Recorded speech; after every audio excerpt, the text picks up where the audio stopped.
For those of you who are new to this channel, and for those of you who have been watching this channel for a while, I want to remind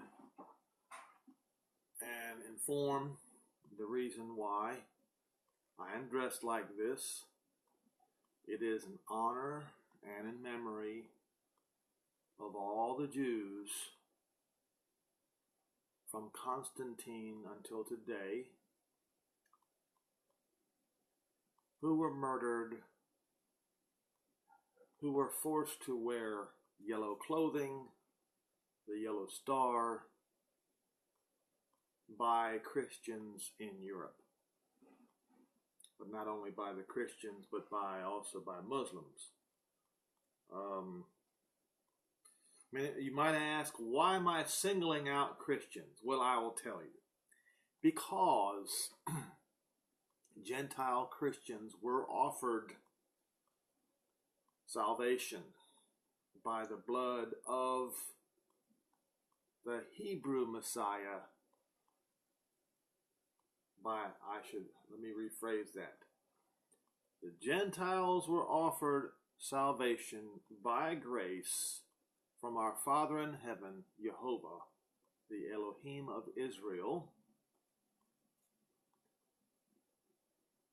through Yehoshua the Messiah, the Hebrew Messiah,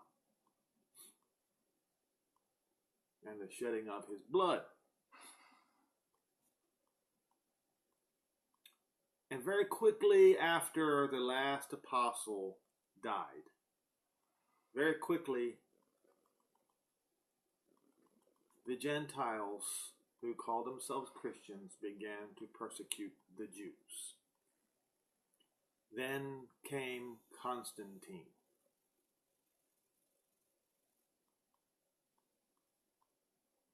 who turned the truth into a lie,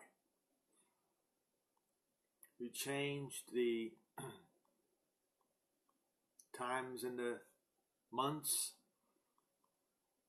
who changed Shabbat into Sunday in honor of the sun god, and began to change the name of the Messiah into other names, started bringing in idolatry, the worship of graven images, which led to persecution, murder, pogroms throughout all the Middle Ages, all the way into the 1900s. I do this in honor of those who were persecuted, those who were forced to wear the yellow clothing and the yellow star. And in so doing, it is a witness against the people who committed these atrocities against the Jews and against their children, who follow after the false concepts, the false doctrines of their forefathers. Now, today, I saw an article on, actually I saw two articles. I want to address both of them today. They both go hand in hand and explains why this occurrence is happening in Europe. Why this amalgamation of peoples who don't like each other is happening in Europe. I will first start with, like I said, Israeli nationalnews.com, Cheshvan 265778. 5 million Dutch have a satanic view of Israel. Ebert Foundation study, 39% of Dutch believe Israel is exterminating Palestinian Arabs. Now, I want you to remember that. Remember that statement. because it will be critical to remember it when we go to the next article. Yesterday, the major news site, Dajaliski Standard, published an article by Israeli anti-Semitism expert Dr. Manfred Gerstenfeld, in which he wrote that there are currently more people with neo-Nazi views in the Netherlands than the number of Dutch collaborators with the Nazis during the Second World War.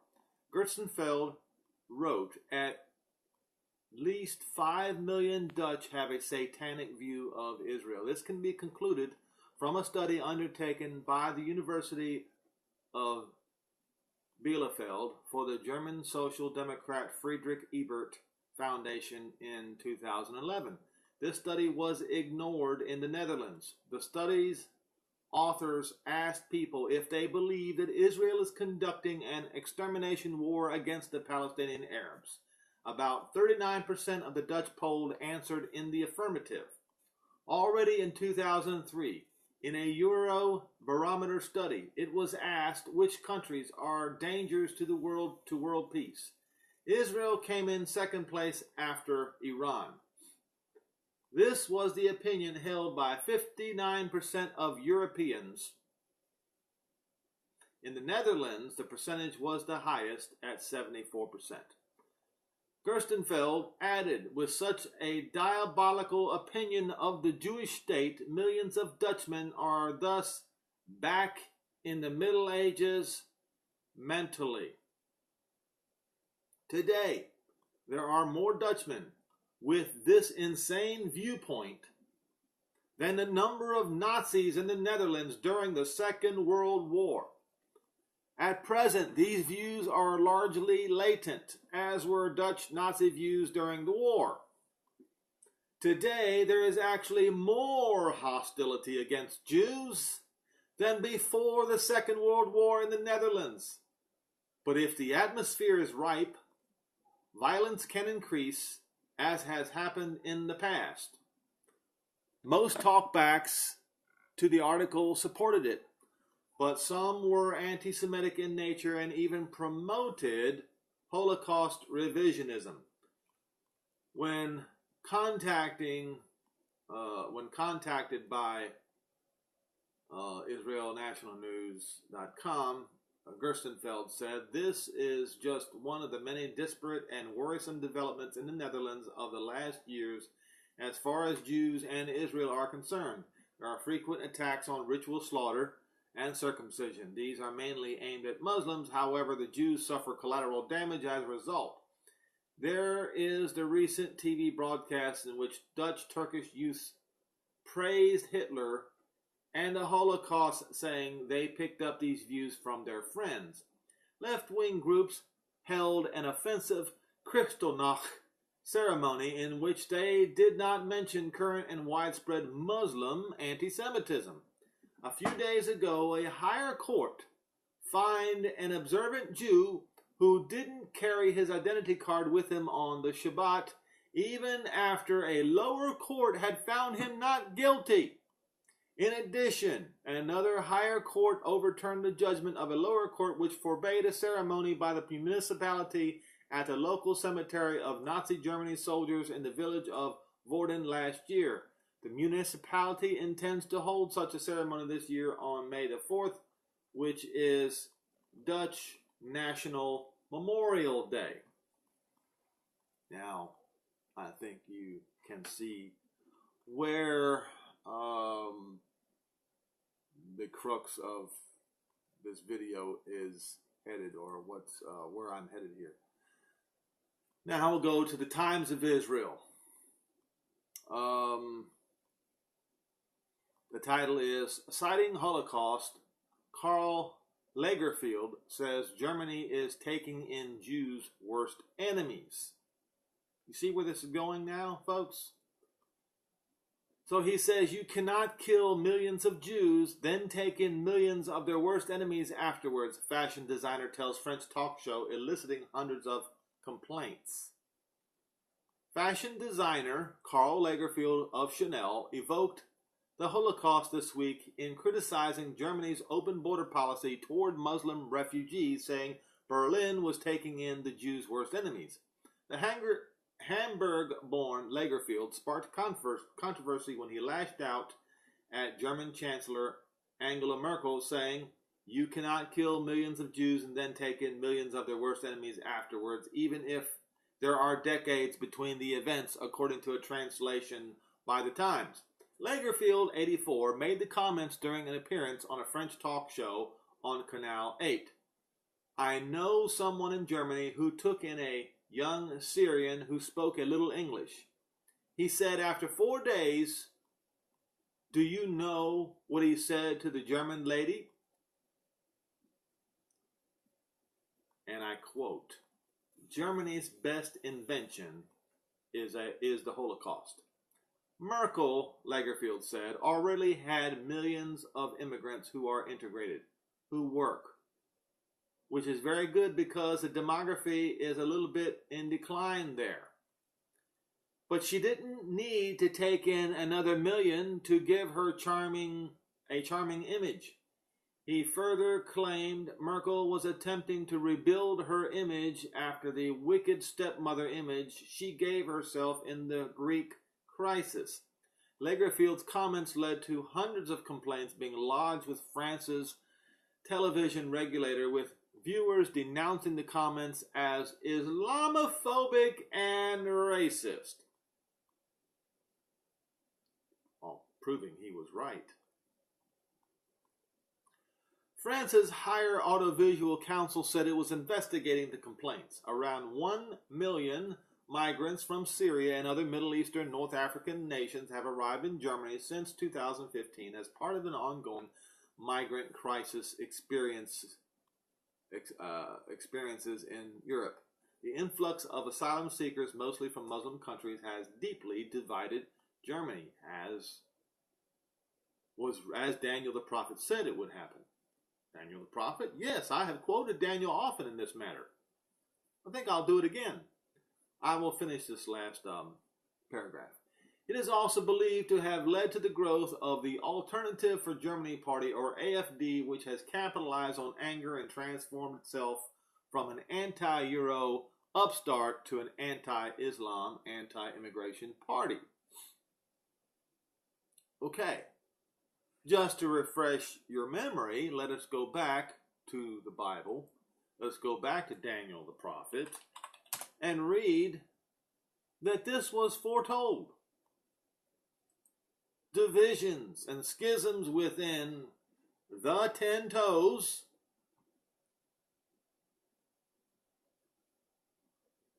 as a result of the doctrine of diversity. Let's see.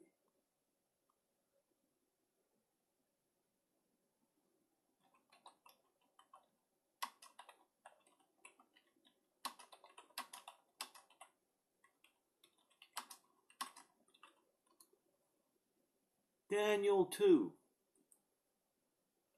It's in verse 43. And you can read the whole of Daniel 2. It's a good exercise to refresh your memory.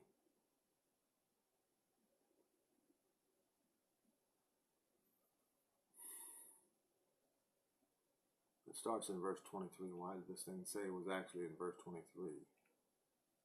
Okay. It's actually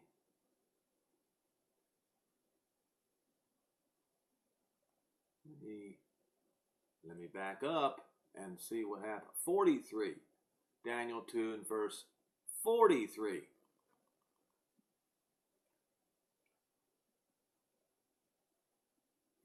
We'll start in verse 40 because the other kingdoms came and went. The first one being the kingdom of Babylon, which was the first kingdom. The second kingdom, which was the Medo-Persian Empire. The third kingdom, which was the Grecian Empire. And then the fourth kingdom, which was the European. And the fourth kingdom shall be strong as iron, for as much as iron breaks in pieces and subdues all things, and as iron that breaks all these, it shall break in pieces and bruise. And whereas you saw the feet and the toes, part of potter's clay and part of iron, so we have the Euro iron that continued for a long period of time, and then power is transferred to the same iron, but the iron becomes mixed with miry clay, as you see here in this particular scripture. The kingdom shall be divided. We just read that. How Europe has become utterly divided. But there shall be in it the strength of iron, for as much as you saw the iron mixed with miry clay. But as the toes of the feet were part of iron and part of clay, so the kingdom shall be partly strong and partly broken. And remember, this is a kingdom or kingdoms. And in Europe, they still have their kings with, although, very little power. 43, and whereas you saw iron mixed with miry clay, they shall mingle themselves with the seed of men, but they shall not cleave to one another, even as iron is not mixed with clay. In other words, they will be inviting people of other nationalities into the country who do not integrate, who do not, what is the word that I'm using? Who do not become citizens, per se, of the country where they're entering. And there you have the doctrine of diversity gone awry. And this was foretold over 2,000 years ago would happen to Europe. So this should be no mystery to the folks in Europe. But the problem is with the folks in Europe, they have rejected the truth.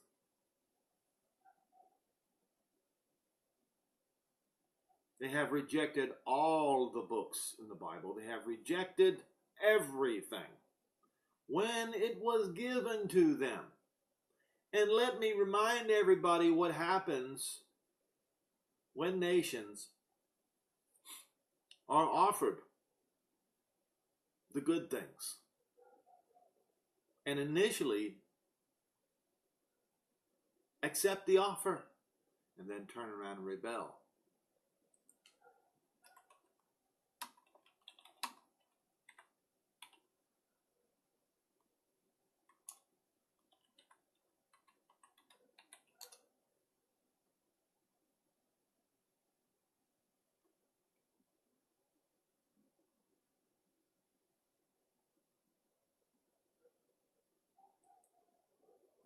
Hebrews 10 verse 26.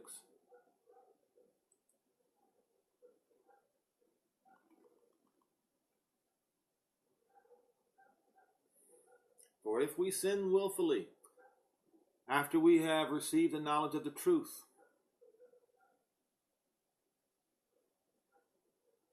there remains no more sacrifice for sins, but a fearful looking for of judgment and fiery indignation that shall devour the adversaries. What adversaries?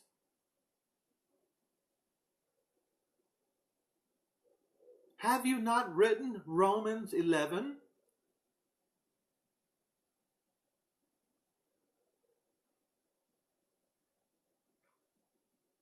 Romans 11.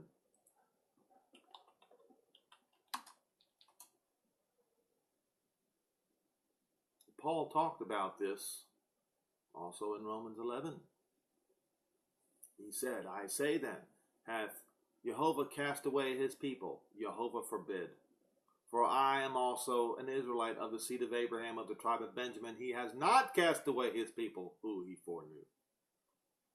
So if that's true, if what Paul said, Paul being the only apostle to the Gentiles, how then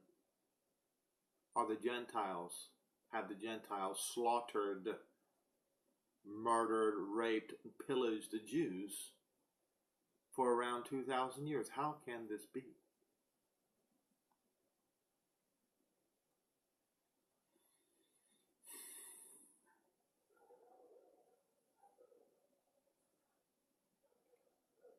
We go to verse 8. It says, according as is written, he has given them the spirit of slumber. So Jehovah is responsible for the spirit of slumber that was upon the Jews. You can't go and persecute the Jews because Jehovah has put the spirit of slumber upon them.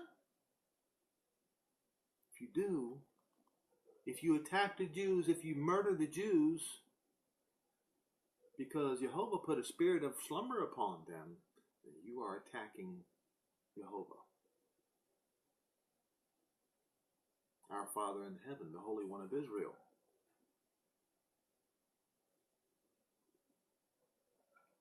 Verse 11, I say then, have they stumbled that they should fall? Jehovah forbid. But rather because of their fall, salvation has come to the Gentiles, for to provoke the Jews to jealousy. Now, if the fall or the stumbling of the Jews are the riches of the world or the Gentile, and the diminishing of them the riches of the Gentiles, how much more when Jehovah brings them back, brings the Jews back? How much greater? He is saying that it's going to be greater than the riches of the Gentile.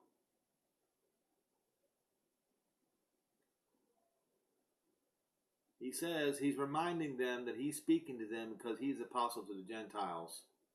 But he magnifies his office. He's going to try to save as many Jews as he can. Verse 16, for if the casting away of them, the temporary casting away of them, be the reconciling of the world of the Gentile, what shall the receiving again of Israel be but life from the dead? And he provides an answer. Verse 16. The answer is this. If the first fruit, which is Yeshua Messiah, be holy, then the entire lump is holy. If the root, Yeshua Messiah, is holy, then so are the branches, all of the lost tribes of Israel, and the Jews are holy. Now, I'm going to stop right here for a minute, and I'm going to ask the question. If, then, the branches are holy, and the Gentiles murder, rape, and pillage the branches, then they have done it unto the root. Which brings me to the next scripture.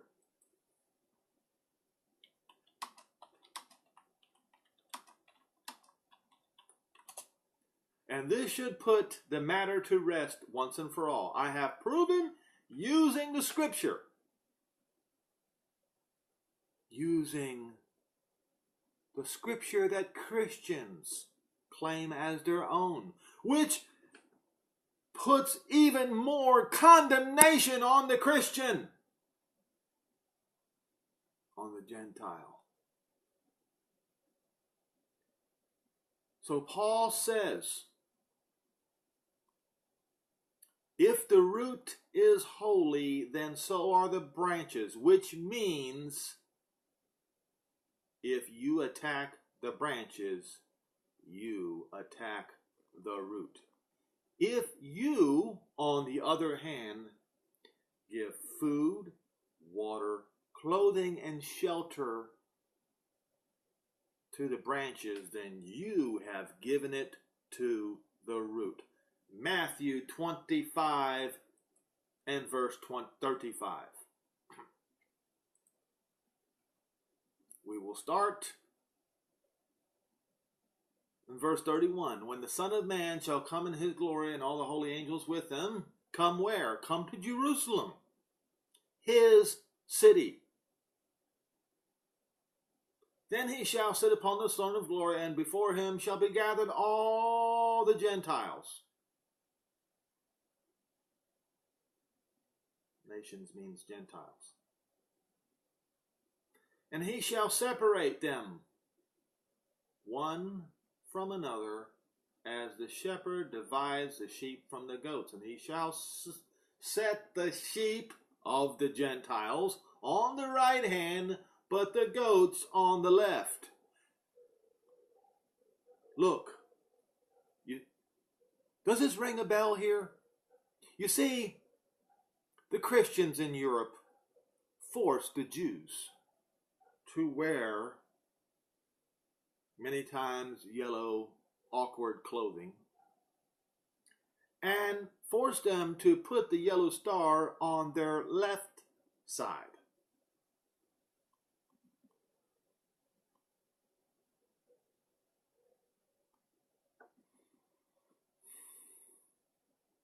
The goats on the left. Verse 34, then shall the king say unto them on his right hand, come ye blessed of my Father, inherit the kingdom prepared for you from the foundation of the world. For I was hungry, and you gave me meat. Yes, you see, those of the Gentile nations who gave food, clothing, and shelter to the Jews while they were in need. Because you see, the Jews are of the branches. And Paul in Romans 11 pointed this out, that the branches are holy because the root is holy. Therefore, if you persecute the branches, you are persecuting the root. And this is the reason why this scripture is mentioned. Matthew 26, or Matthew 25, beginning in verse 34 and ending in verse 46. For I was hungered, and you gave me meat. I was thirsty, and you gave me drink. I was a stranger, and you took me in. Naked, and you clothed me. I was sick, and you visited me. I was in prison, and you came unto me. Then shall the righteous answer him, saying, Master, when did we see you hungry and fed you, or thirsty, or gave you drink? And when did we see you a stranger and took you in, or naked and clothed you? Or when saw we you sick or in prison and came unto me? And the king shall answer them and say unto them, Verily I say unto you, inasmuch as you have done it to just one. If you have done it to just one of the least. Who are the least? Maybe the blind of the Jew? Maybe one of those who stumbled, as Paul wrote. Maybe a crippled or a blind in the eyes Jew. But he says to them, Come ye blessed of my Father, inherit the kingdom prepared for you from the beginning of the world. He says this to the Gentiles who were kind to the branches, because Yeshua Messiah is the root.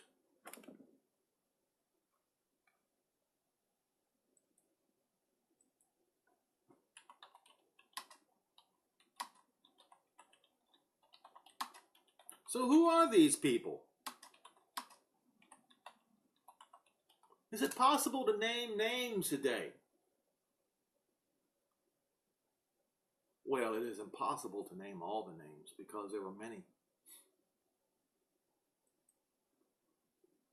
But if you want to go and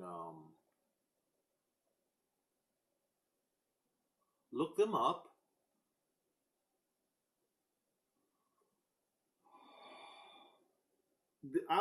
here's what I will do. I will go to Wikipedia and I will show you how many just in this past generation who will be among the sheep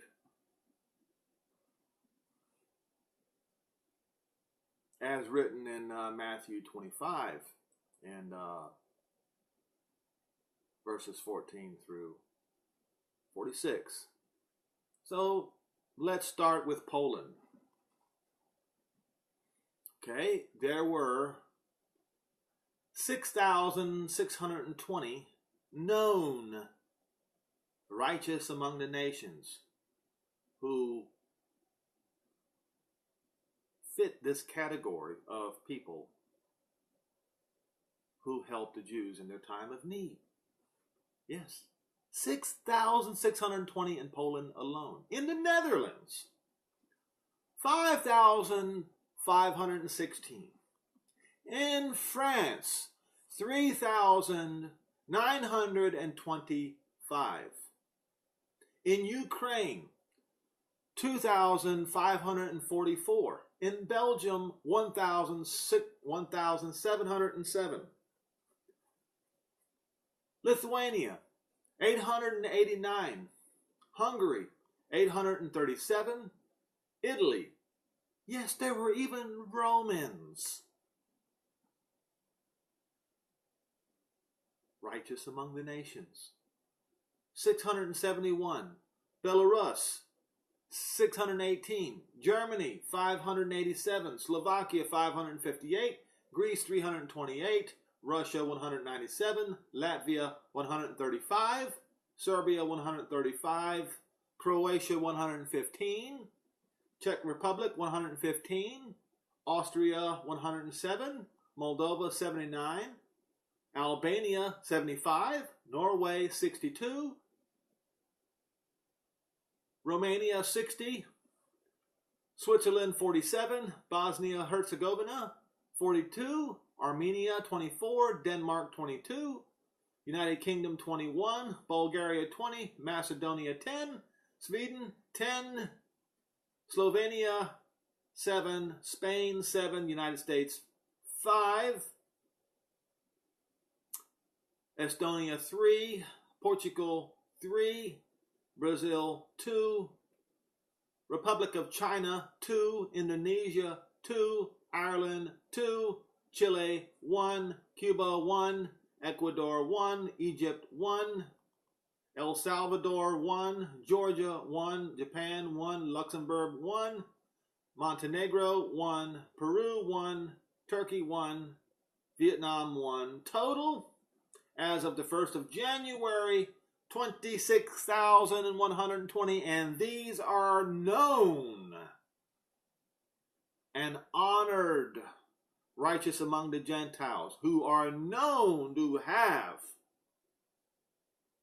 helped the Jew in the time of need. Who knows how many thousands more are unknown who never received honor today. But these all will be invited into the kingdom in Jerusalem. These are the sheep among the nations. And I honor them. They are my brethren. They are my brothers, just like the Jews who suffered in the Holocaust are my brothers and sisters. So, hopefully, this has enlightened those few who watch my videos.